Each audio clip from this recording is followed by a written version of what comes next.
السلام علیکم ورحمۃ اللہ وبرکاتہ۔ سامعین عزیز وقار، آج آپ کے سامنے قرآن مقدس سے ایک بہت ہی خوبصورت واقعہ دعاؤں کی قبولیت کے حوالے سے عرض کر رہا ہوں۔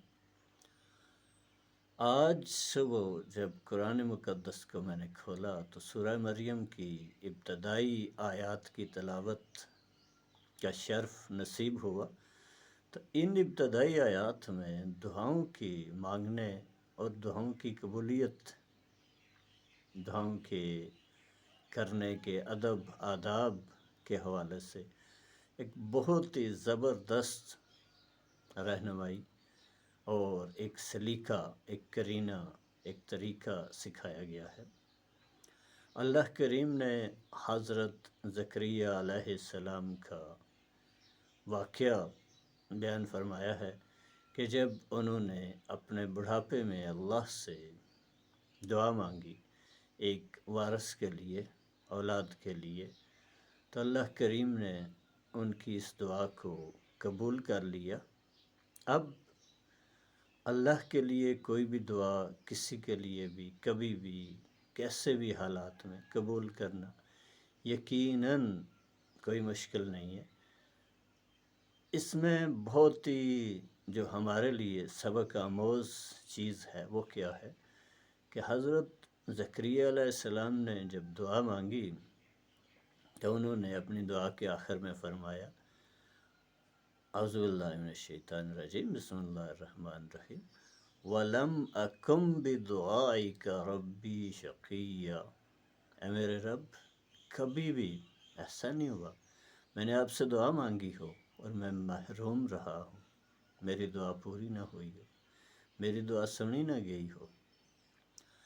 تو پھر اللہ نے جب ان کی دعا قبول فرما لی اور انہیں حضرت یحییٰ علیہ السلام کی صورت میں وارث مہیا کر دیا، اور پھر یحییٰ علیہ السلام اللہ کے وہ برگزیدہ نبی ہیں جن کا نام بھی اللہ نے خود تجویز فرمایا، سبحان اللہ۔ تو پھر ہوا یوں کہ حضرت زکریا علیہ السلام نے پوچھا، میرے اللہ مجھے کیسے وارث ملے گا، مجھے اولاد کیسے ہوگی، میں تو بہت بڑھاپے میں ہوں اور میری بیوی بانجھ ہے۔ اللہ کریم نے فرمایا، میرے لیے ایسا کرنا کچھ مشکل نہیں ہے، مجھے تو یہ کرنا آسان ہے، میں اس سے پہلے آپ کو بھی تو پیدا کر چکا ہوں۔ تو سامعین عزیز وقار، ہمیں جو سبق اس واقعے سے، ان آیات سے ملا وہ کیا ہے؟ وہ یہ ہے کہ جب ہم اللہ سے دعا کریں تو وہ دعا پورے یقین کے ساتھ کریں، پوری اپنائیت کے ساتھ کریں، پورے قلبی اور ذہنی لگاؤ کے ساتھ کریں، ہمیں اطمینان ہو، ہمیں ذرا بھی شبہ نہ ہو، شک کا شائبہ بھی نہ ہو کہ ہماری دعا قبول نہیں ہوگی۔ تو اگر اس لگاؤ سے، اس اپنائیت سے، اس یقین سے اور اس شیرینی کے ساتھ، اچھے الفاظ کے ساتھ اللہ کے حضور ہم بھی دعائیں کریں گے تو یقیناً ہماری بھی تمام دعائیں اللہ کریم سنیں گے۔ اس ضمن میں ایک میرے دوست ہیں، ان سے جب کبھی میں پوچھتا ہوں کہ آپ اللہ سے کیا دعا کرتے ہیں، وہ کہتے ہیں میں دعا نہیں کرتا اپنے لیے۔ تو میں نے پوچھا ایسا کیوں؟ انہوں نے کہا میں جو بھی اللہ سے دعا کرتا ہوں اللہ وہی دعا سن لیتے ہیں۔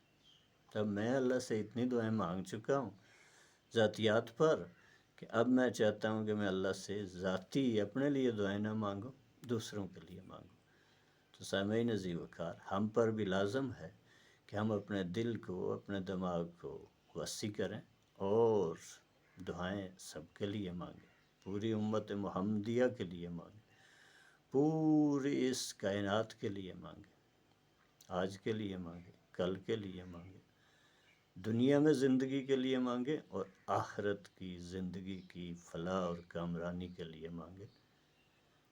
مجھے امید ہے کہ انشاءاللہ تعالی اللہ ہم سب کو پرخلوص اور قبول ہونے والی دعائیں کرنے کی توفیق سے نوازیں گے۔ آمین۔ وما علینا الا البلاغ المبین۔